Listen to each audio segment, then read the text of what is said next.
you have any, or get any feedback from you all. So I'll just give a really quick preview, just because TANF can be a little bit, it's a little different than any of our other funding. So I'll just sort of give you some overview on it. TANF stands for Temporary Assistance to Needy Families. It's also the same as Colorado Works, but it's a block of funding that we get from the state that goes for cash assistance for families, supportive services for families, and those are two income qualified benefits, and those benefits go directly to families if they income qualify. And pretty much we sort of tell people, in order to qualify for TANF cash assistance, basic assistance, you have to have no income at all. And it's meant to be a work program. So it's meant to be something to tide you over while you're looking for work, getting an education, engaged in work activity, that kind of thing. And then the rest of the money that comes to counties can be used for a variety of other programming. And that's up to counties to decide what they want to spend that on. Last year, and then we also have a reserve. We have a $100,000 reserve. That's the most that small counties are allowed to have. And that can also be used. And they've been encouraging counties to use their reserves if possible. And then any years that you're underspent, that reserve gets replenished. Last year, we used a lot. We used all of our reserve because you can tap into all of it during a disaster. And then we got replenished by the state because it was disaster related. They allowed some funds to be released to go back to counties to replenish their reserves during the disaster. But this year, we have not used any for disaster assistance. Unmet Needs Committee have been able to handle that. What we have, and what you see in front of you, is an allocation. And just to sort of get Jeff up to speed, is the state gives us a number that we get to work with for the year. And our state fiscal year is July 1 through June 30. And they tell us what that allocation is going to be. And it's comprised of some state and required county dollars. And it's based on a formula as to what we get.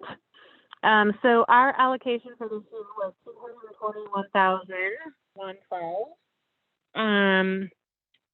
And so far, as of the end of March, the last report I have was the end of March. I'll get another one for April to end of this week. We have $60,000 remaining for the last 3 months of the state fiscal year.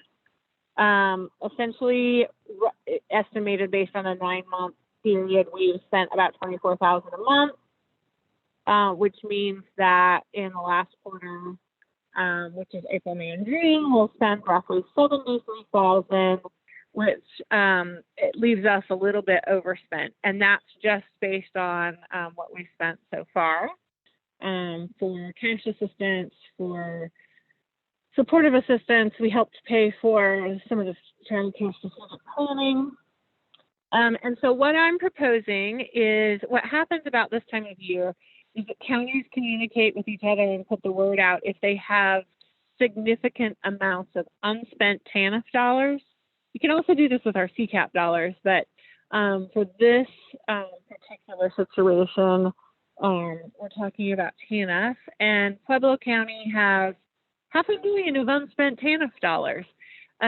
So knowing that we were going to be a little overspent and that I wanted to try to fund as much summer programming as possible, I asked Pueblo if we could purchase $75,000 of TANF dollars from them. So the way the purchase process works between counties is essentially they give us the money and our county is responsible for paying the MOE on that. And that MOE comes out of our allocation.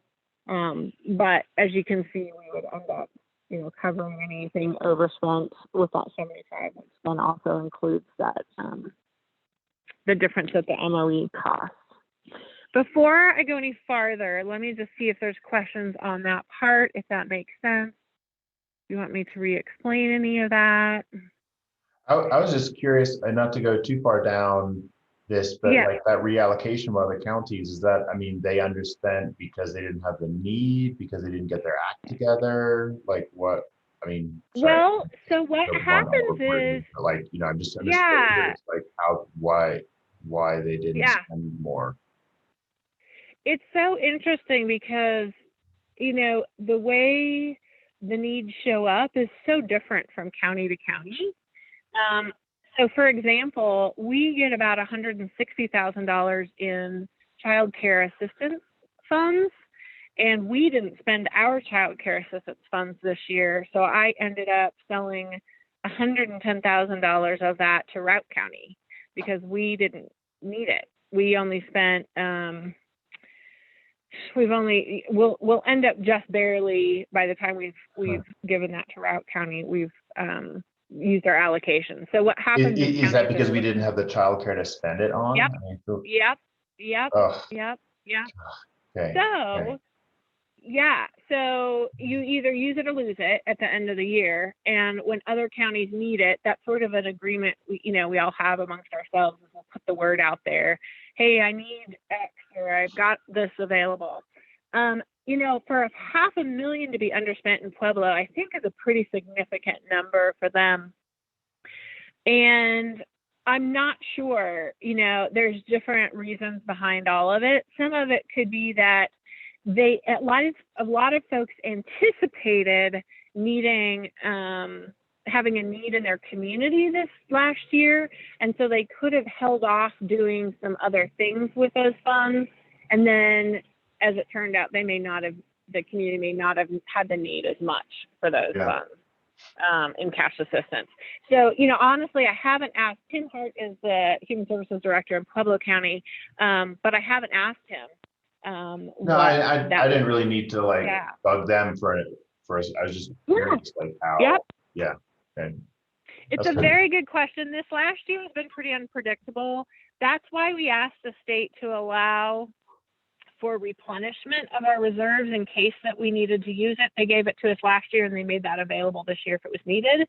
And Kayla will remember, even as we were asking for the state to allow us to replenish our reserves because we did use it for disaster assistance last year, there were counties around the state that were saying, well, we haven't seen any impacts.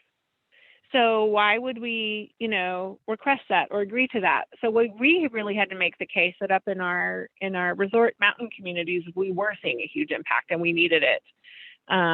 So it just really varied across the state what that need looked like.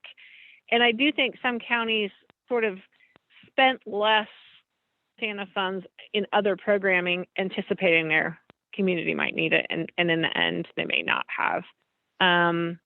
So yeah, it really varies. And for us, if we had a full running childcare program or a couple of them, we would be sending all of our CCAP and wouldn't have any left over for other counties. So we sort of had that conversation around this time of the year, who needs what. And I'm officially supposed to, before I agree to get funds from other counties, make sure my commissioners are notified. So that's a piece of that. Are there other questions related to that? Anything else on that though, Jeff? That's a good No, that's all question. Good. Last year, we were able to get $100,000 from Arapahoe County as well. So in addition to using our allocation in our TANF reserve, we were able to buy $100,000 from Arapahoe County, and that allowed us to do even a little bit more, especially with that summer programming last year. It's a really fine art to this negotiation of maximizing these dollars.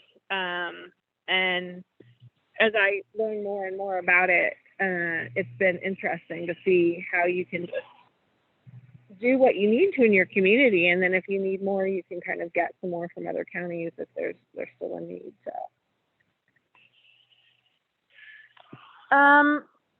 Okay, so that additional from Pueblo, Rocky's Rock,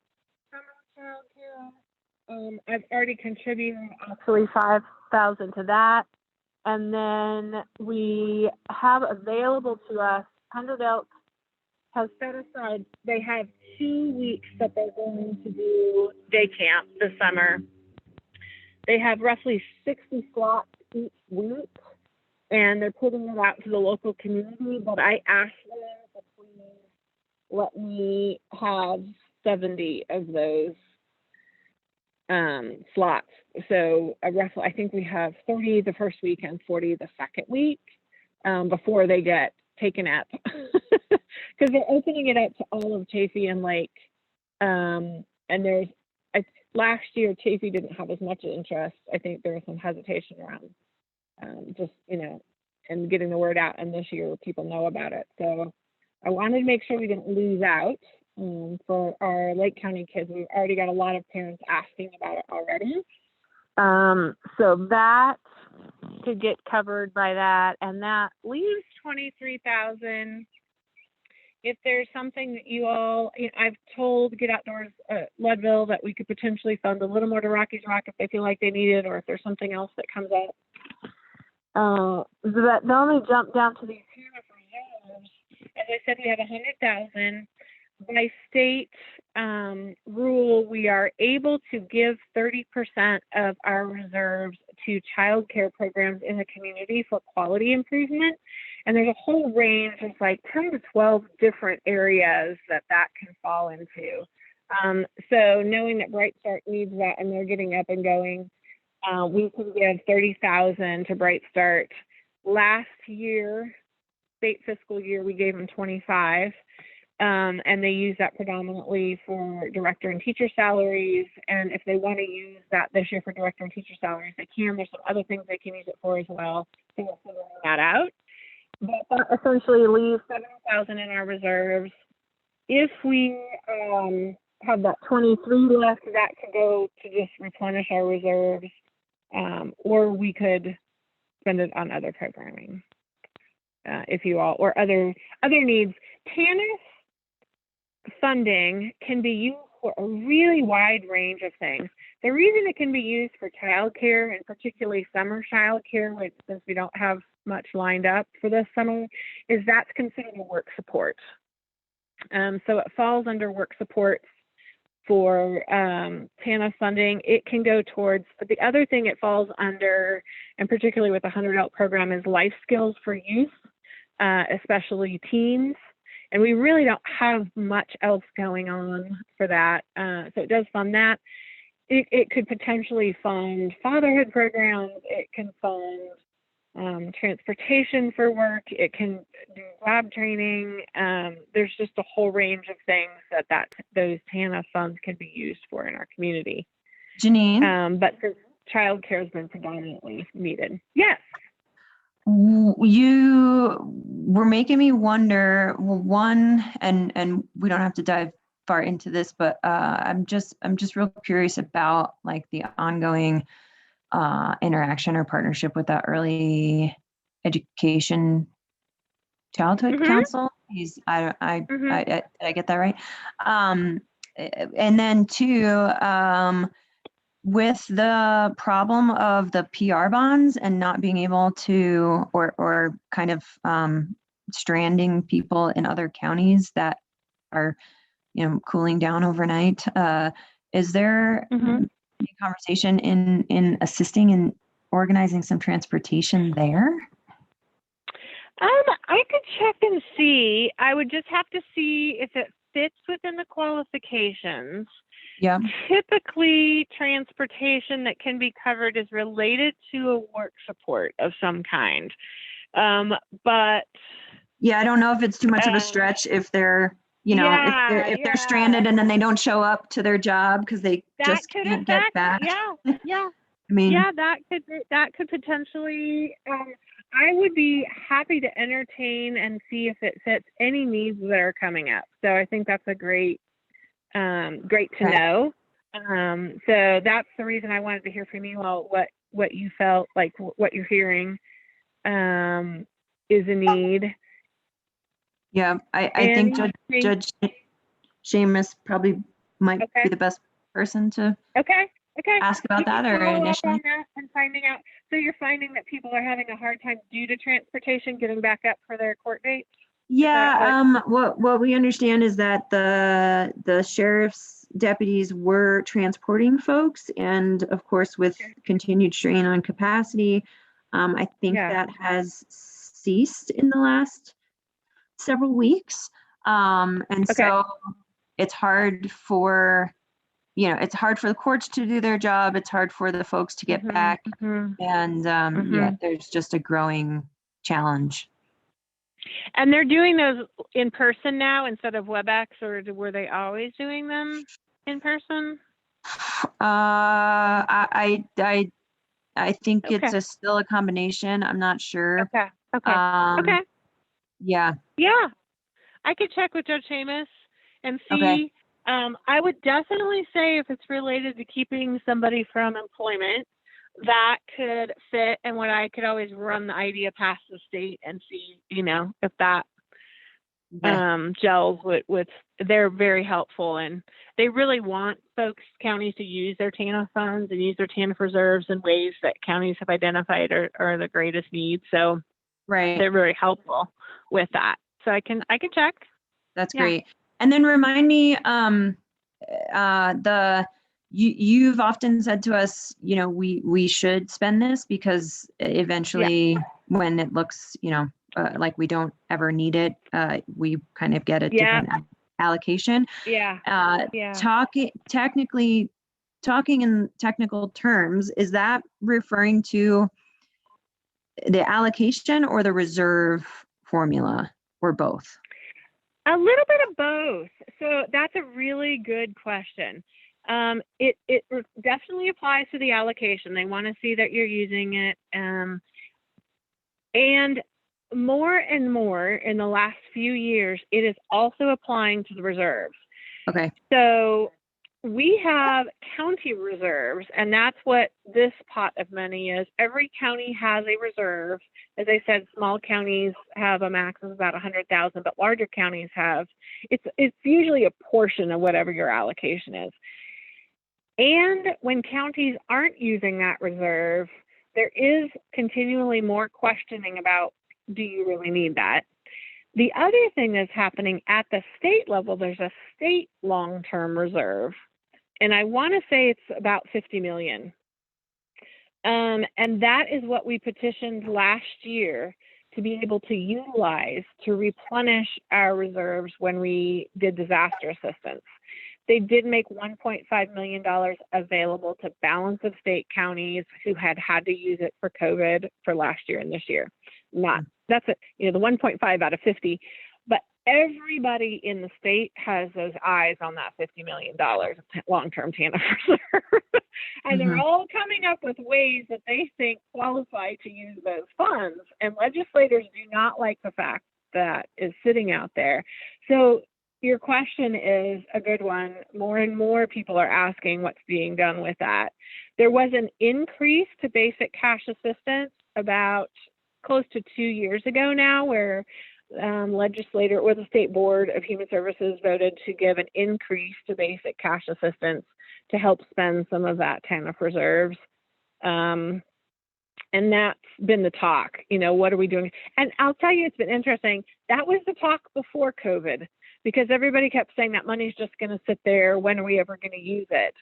I think it may be slightly different since COVID, when we have made it clear that the reserves are to cover counties when there are emergencies.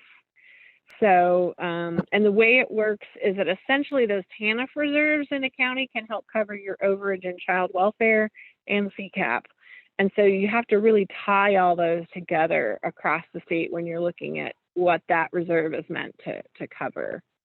So that's a long answer, but that's a good question. Okay, thank you.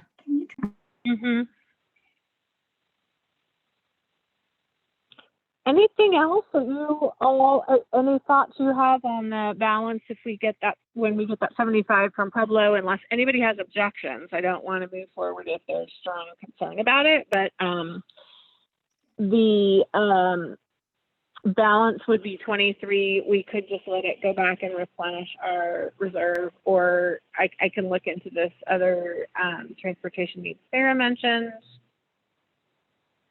If there's anything else you all think about, feel free to let me know. Janine, I would not be opposed to increasing the Rockies Rock allocation because Okay.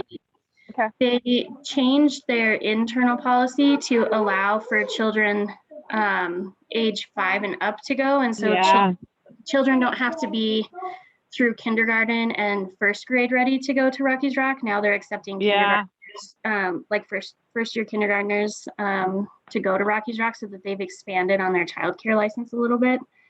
So I wouldn't be opposed to increasing that if that could give them any additional resources for those younger kids, because they would be early 5-year-olds. They wouldn't have any kinder experience or formal classroom experience, and so they might need a little additional help there. But that would just be, I would be fine with that.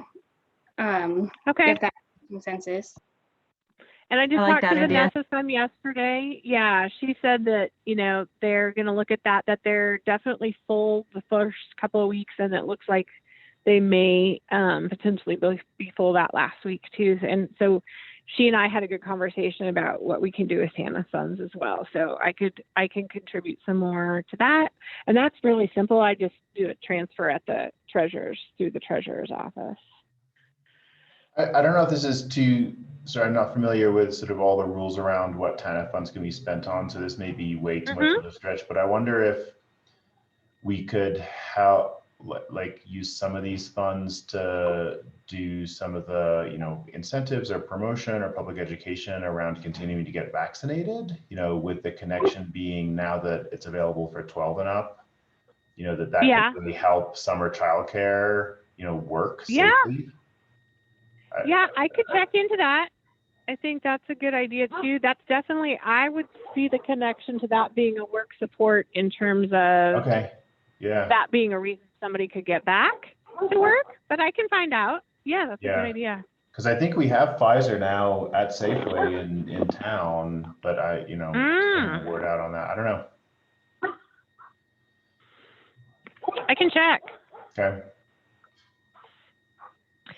Because it probably wouldn't be like, probably not talking like tens of, probably not like huge amount of money there that might make a difference. Yeah. And I can find out if we can use it for things like public messaging or communication, or if there's other barriers that are showing up for getting folks there. Yeah, way outside of like my expertise, for sure. But it never hurts to ask. Yeah. Well, also direct incentive programs, like, I've been seeing stories about people offering, like what, I like know, a $25 Safeway card if you go to Safeway and get vaccinated, like, Which there was some state or county that was offering $1 million, like. Yeah. For you. Lottery. Yeah. I think that was Oregon. Yeah. My mom said, "Do we have any family members in that state?" Yeah. I'll get vaccinated 5 times. Adams County did a similar thing internally for their employees that worked under the Board of County Commissioners and under directors. If they got vaccinated, they got like 2 hours of sick time to cover their appointment for their vaccination. And then they got a $100 stipend added on to their paycheck for being fully vaccinated, like, as an incentive for vaccination. Sort of not to go down. I could also, ask, if they're like working parents, I guess this is, but if they're like, if we could provide like paid PTO to the business for their employees to take that time off. I don't know. Those are good questions. I can definitely check and see. Cool. Yeah, and so the other thing I'll be bringing to you guys too is the TANF contracts for those slots at 100 Elk. I haven't done the contract with Rockies Rock. I could, I guess, but since it's a pretty simple, straightforward, I might ask the state if they think we should have any kind of contract with that too. Okay. Well, that's all.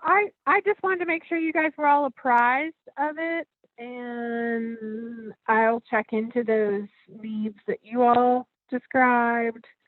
Great. And yeah, that's it, really. Yeah.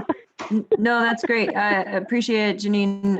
It's always educational and helpful, and nice to get creative with you guys on figuring out where else we can Yeah. plug dollars in for community support. So Yeah. great.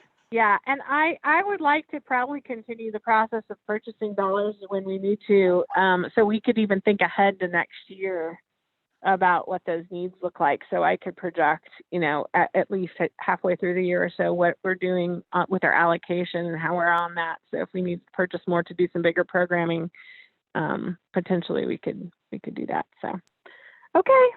Great.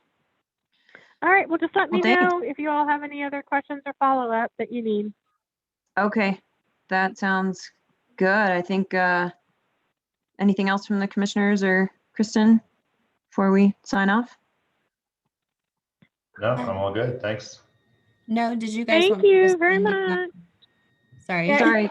What, Kristen? Did you guys want me to send you that spreadsheet? I'm happy to forward that to you if you'd like. Yeah, if you could, that'd be great. Sure. Janine, do you want us to put this on our agenda on Monday to take formal action on those allocations, or do you want to wait and do that? I don't need any formal action other than the contract that will be coming for the 70 slots at 100 Elk. I just need to be able to sign off on the letter that I have informed you. Okay.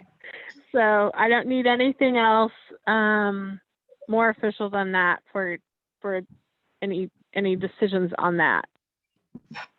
All right. Cool, so I will take that off our calendar invite for Monday, guys. So that'll squeeze our agenda down a little further, so that's good. Thanks, Janine. All right, All right. thank you. All right. Thanks, you guys. All right, Yeah. all right, bye. Bye-bye. Bye.